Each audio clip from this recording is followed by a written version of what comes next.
All right, all right. I'm gonna try to keep this one short, but it's really, a political mixture and creative questioning, right? So I want to talk about writing bad characters and if they're really and what a bad character is, like if there's really a bad character, right? So and the thought came to me talking to a friend, really not talking to him, just texting while they was on a live stream about Trump, about Donald Trump, and how to look at him, right? So the conversation always gets sensitive with this particular individual, or individuals like this individual, because he's not the only one. When you say something about him, I mean, you question something. This individual has a habit, or believes it's important to not focus on just the racism and negatives of Donald Trump, but to look at his positives and the things that he's doing, because the racism that he's doing is a distraction from the positive things that he does. And again, there may be some things that he does that are positive. I don't know a lot of them, and even the ones that he does, to me, are under the umbrella that he's already deemed, in my book, to be a racist person. And a racist person, is not necessarily a good person. Maybe they're just bad to black people, right? They may not treat their children bad. They may not treat their family bad. They may not treat their people bad. Hell, they might even treat their country good, right? But there's an underlining element of them that is bad, and maybe just bad to me. And to me, is good enough for me to consider them bad. So when I'm saying a character is bad, I'm talking particularly about me, right? And how I feel they do to me. So now, Donald Trump aside, like for instance, he tries to say that, even Donald Trump does some good things to black people, or things that would benefit black people.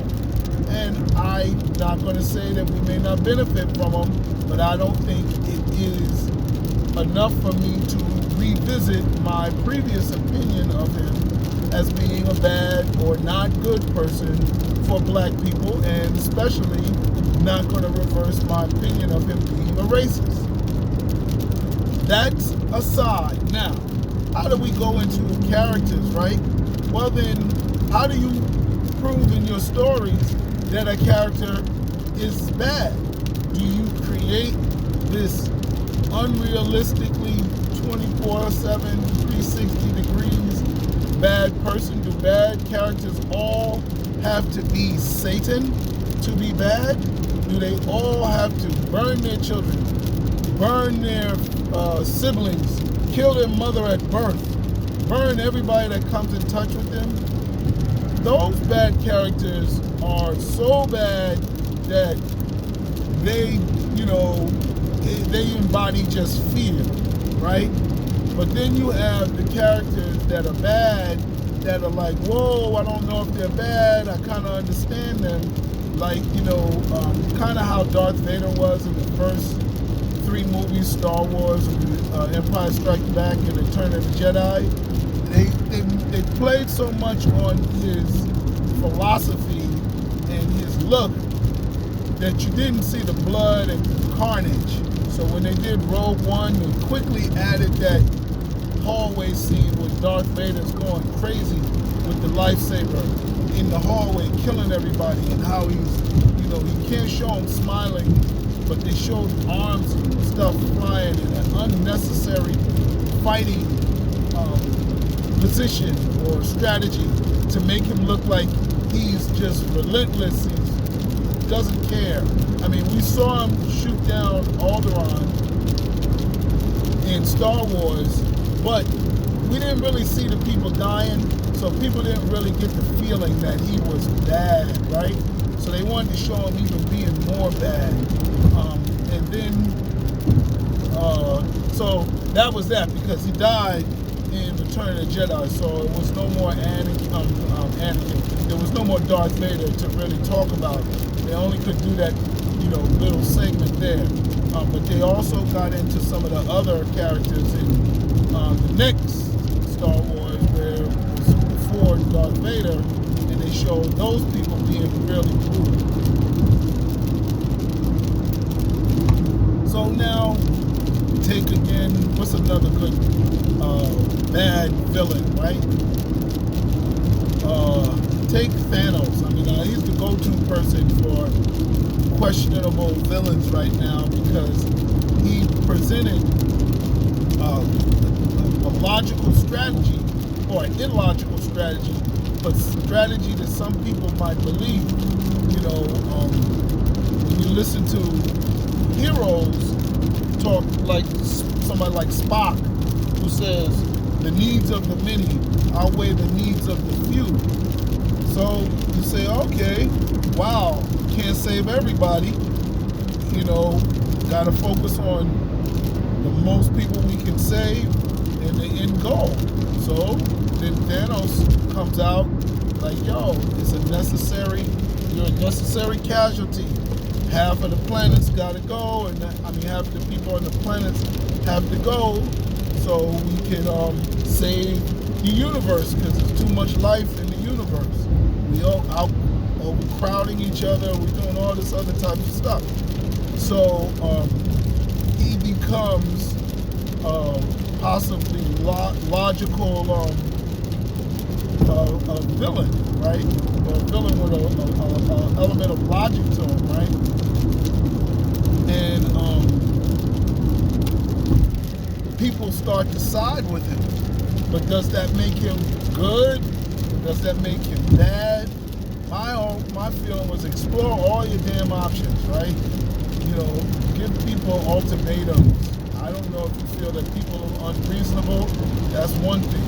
And then if you have the ability to destroy life, you have the ability to make life, right? Could he snap and twice increase the size of the universe, or increase the size of populated habitable planets, and just say, yo, let's make some more habitable planets? I don't know, but that's the question to determine, is he a good villain or a bad villain, or is he good or bad? Because he's a good villain because so many people have questions about him, right? I don't know what Ultron is going to do, and I don't think they've ever, in DC Universe, presented Lex Luthor to, offer any type of decency. But, to me, 100% 360-degree evil is one thing, but you don't have to be 360-degree evil to be evil enough to deserve to be killed, or to deserve to be arrested, or deserve to be stopped, right? So sometimes you don't even want the villains to get close to their goal, or to whatever it is they are planning to do. And then there's others that are in the process of doing it, and you don't want them to continue, so you have to stop them. So there's preventing the villains, and there's stopping the villains. So like, I'll give you an example. Like, we're in the process of moving all of these slave owner monuments down, right? And in my town, we had Thomas Jefferson. And Thomas Jefferson was the author of what do you call it? He was a signer on the Declaration of Independence, and he was a good president, right? they want to say good president. But his hypocrisy, he also owns African captives. He also owned African captives and had children by one, Sally Hemings, and never freed her. So in essence, she really didn't have much of a choice to sleep with him and bear his children because he owned her. And he could possibly kill her. He could do a lot of things to her. So her choices were get raped by this dude or get killed. And she chose to bear children by him. And that put in question all of the good that he did. But in terms of slave owners, people used to argue, oh, he's a good slave owner. What in the hell is a good slave owner? You know what I'm saying? And so that becomes the problem. So yeah, you wonder, is there, how do you determine good or bad? Do you determine by the magnitude of the things that they did? Like, for instance, Jeffrey Dahmer might have been a hell of a good neighbor. He might have been a person that helped old ladies across the street. He might have donated to a bunch of charities. How, you know, whatever determines a good person, he might have done all of those things, checked off every box. But he also ate people. He also killed people and then ate them. He may not have eaten and killed as many people as he helped in life, as he mentored, as he crossed the street. You know, he might have saved a woman from a burning building. You understand? He might have passed good legislation, right? Like we say about Trump. Trump is doing good things. He's helping people. But has he done bad? How bad were the things that they did? You know what I'm saying? Did he slap his child? Did he spill milk? Those are small bad things. But has he done bad things? Has he repented for the bad things that he's done? I think all of those things are important for your character. I think all of those things are important because when you're writing a character, people are going to pass judgment. Just like they passed judgment on Thomas Jefferson, Jeffrey Dahmer, Adolf Hitler, who else? Donald Trump, would throw him in there, right? All of these people, shoot, they passed judgment on Barack Obama, right? Because they determine, is this person good or bad? And as a writer, you're creating a character. If you want this person to be bad, you have to make this person somebody that is bad in the reader's eyes. If the reader doesn't feel they're bad, they may sympathize with them. Either if you don't make the person bad in the reader's eyes, then at least make the person who, in the reader, view the person who is the hero, viewing them as bad. Like, for instance, and it's still, they would still have to sympathize with the victim or the hero enough to not feel the hero is overreacting and is bad. Now, mind you, some people will do like Martin Luther King. They'll turn the other cheek. Then there's other people that if you hit them, they'll kill you. So understand people's reactions vary. So just because they may not do what the hero decides to do, they at least need to understand what the hero is doing in the story. So I say all that to say there's a lot of factors in good or bad in creating characters. You can use real life examples just to give you how controversial things are with people like Thomas Jefferson, who they'll argue is a good slave owner.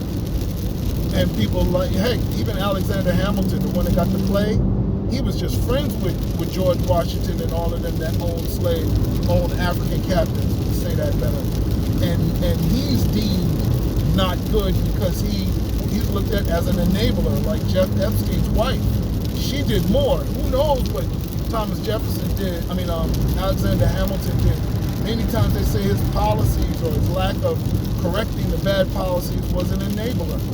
You know, and I am akin to agree with that.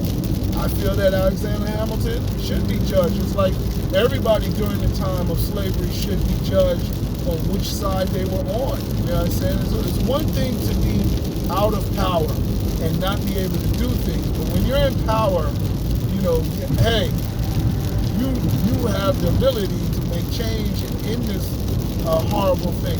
So yeah, no, I'm judging you, right? And I even judge the citizens and the population because they all went along with it. You know, I'm judging myself by living in the times of things that are not good. You know, America does evil. Sheesh. I'm judged by it.